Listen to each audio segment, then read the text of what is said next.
Two criminal laws take effect today. A former LG of Pondicherry and a former IPS officer Kiran Bedi says that the biggest benefit I see from this is that it is leading to retraining of the police, accountability, transparency, technology, victim rights, speedy trials in the court, accused rights.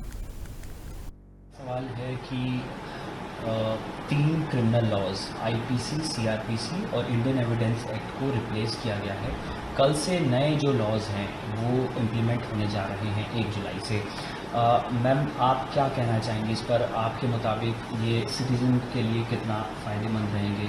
आपका क्या opinion है इस पर? सबसे ज़्यादा फ़ायदा मैं नज़र आ रहा है कि पुलिस की रीट्रेनिंग हो रही है, मिलियंस की रीट्रेनिंग हो रही है और रीट्रेनिंग होती जाएगी। जो कि हम लोग पीरियोडिक ट्रेनिंग करते थे वो होलसेल ट्रेनिंग हो रही है।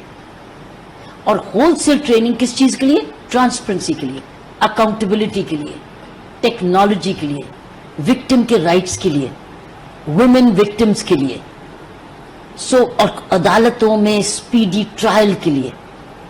कई चीज़ें ऐसी करेक्शन हो रही हैं जो कि कहीं ना कहीं तरीके से सुप्रीम कोर्ट और ऑनरेबल हाई कोर्ट्स की जजमेंट्स के थ्रू आ रही थी या पीसमील अमेंडमेंट से, वो अब पार्ट ऑफ द लॉ बन गई। लेकिन सबसे ज्यादा मैं समझ रही हूँ टेक्नोलॉजी का रेवोल्यूशन हो रहा है, क्योंकि एफआईआर आपकी टेक्नोलॉजिकली हो जाएंगी है, chargesheet technology, trial technology, expert evidence technology.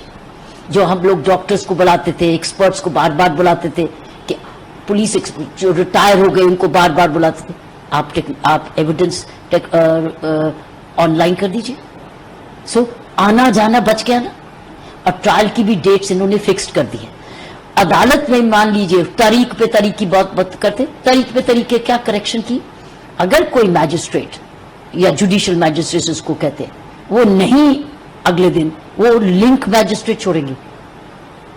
ये नहीं कि जज साहब नहीं है कोर्ट में, there will be a link magistrate. Link के भी लिंक तो तारीख पे तरीके से लगेगी। फिर एडजर्नमेंट्स भी लिमिटेड होगी, इतने दो से ज्यादा एडजर्नमेंट नहीं मिलेगी। हर चीज को, एस्पेक्ट को, कई चीजें मांगते जा रहे थे। हैंडकफिंग भी आई है, क्योंकि पहले क्या था, गैंगस्टर को भी पुलिस ऑफिसर क्या करता था, ऐसे हाथ पकड़ के करता था, एक दूसरे का पसीना लेते थे, एक दूसरे की बीमारी लेते थे। अब गैंगस्टर है